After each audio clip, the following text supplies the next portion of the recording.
This is a timing belt water pump replacement on a 2001 Mazda Protege. It's the 2.0 liter engine. Many of the Mazda Protege engines are all the same basically for the water pump and timing belt here on the side. Doesn't matter if you have a 1.6, 1.8 or 2.0 liter. First thing to do is to jack up the car, put jack stands under it, come over to the passenger side, remove the wheel so that you have access to that panel there, and then you're going to take this panel here off with a screw, a fastener, another screw, and then 2 screws on the bottom front lip for the bumper. Once you have the panel there removed, you now have access to the crank pulley there, and you're going to need to take this bolt out, which we'll get to a little bit later. Now that you have that panel removed, you're going to want to put a jack underneath the engine and hold up the bottom of the engine on the oil pan with a block of wood so that the engine doesn't move. And you're going to want to remove your passenger side motor mount here with these bolts and these bolts here. The next step is to remove this wiring harness and the coil packs off the top of the engine. So you just unconnect the electrical connectors here so that it can be pulled off and just laid off onto the back of the intake manifold there. Okay, so overall you have 2 plugs down here. The white and the white go together there. And then the little yellow one goes off the, I believe that's the power steering pump. Undo cam position sensor, the other sensor, and then the 2 off the coil packs there. And then now this can be laid back. The next step is to loosen both your alternator and your power steering pump and get the 2 accessory belts off the side of the engine there. If you're having trouble doing that, check my YouTube channel and I'll post a link on this video. I have a how to change your alternator and belt on the same model car, and that'll help you out for loosening that up.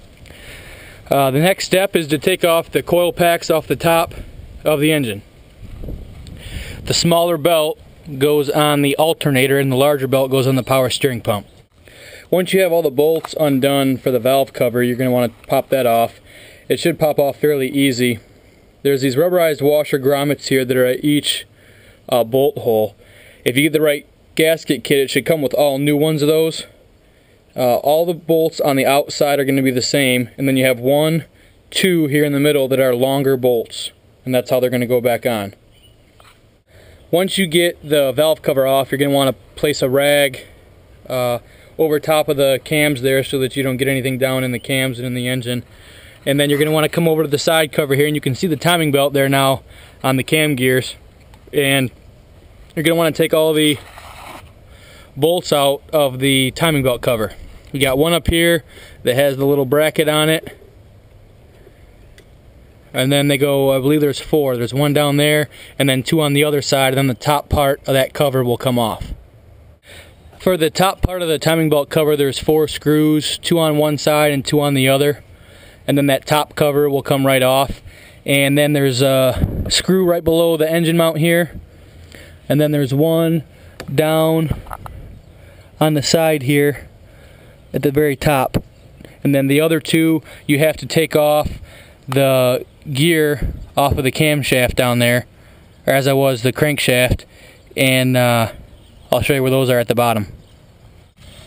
Alright, we're on the bottom side here, and you can see there's going to be 2 bolts that undo for the bottom of the cover, and we already have the pulley off.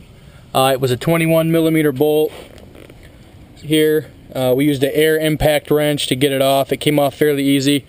And then this gear here just popped right off. Do a little wiggling, a little bit of beating, and we didn't even need a puller tool. It has a key here that you're going to want to make sure you don't lose, and then this seal here you're going to want to make sure you don't lose either, right there behind it. But we're going to go ahead and take the cover off and then move on from there. Before you take your belt off, as a precautionary so that it's timed right, we have it aligned at the top, but we're also going to make some marks. So I have this tooth on the belt marked, and then the black mark there on the gear so that it lines up. And then up top here we have the same thing on both the cam gears. They're marked so that those teeth line up, and then we'll go ahead and count the teeth between the 2 marks and the mark on the bottom, and then put new marks on the new belt, and those marks should line up with the black marks on all 3 gears. We're going to go ahead and get the little spring undone for the tensioner down there just below the engine mount. We'll undo that, undo the tension, and then the belt will come off. When you undo the spring down there, you want to make sure that all the slack is on the left hand side down here, and that it's nice and tight on the right hand side when you put the new belt on. That way it slides on nice and easy.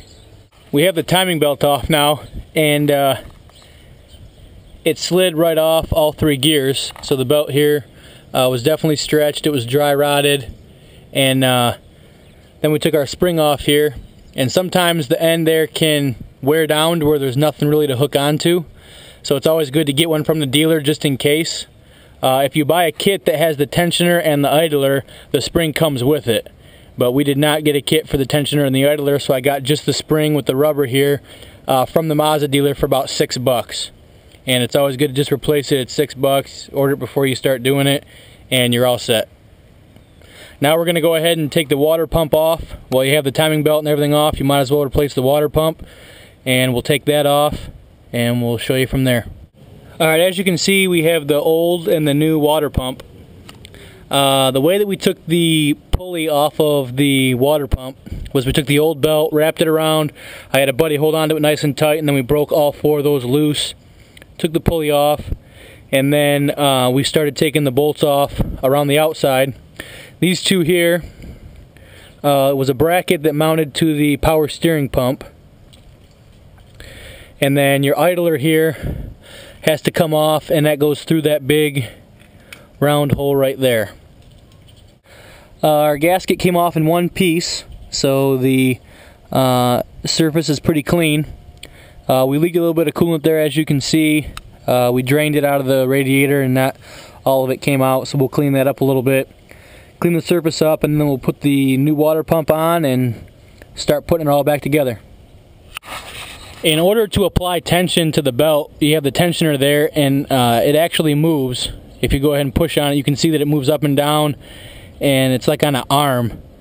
And that bolt there is a 14mm bolt, and once you loosen it, you can move the tensioner. And then once you have it in place, you want to tighten that bolt down once you have the belt and the spring and everything back on there when it's nice and tight. We got the timing belt and water pump all installed back on the car. What we did after we put the timing belt and water pump on, we did not put the motor mount, the 2 belts, and the side cover on. We just put the valve cover, the coil packs, and plugged everything back in, and then started it up to make sure that it was still in time and it sounded right. And since it sounded good and everything was running right, we then took the valve cover back off, started on the side, put everything back in, and then put the valve cover on top. As you can see, we painted the valve cover with just some VHT engine enamel paint.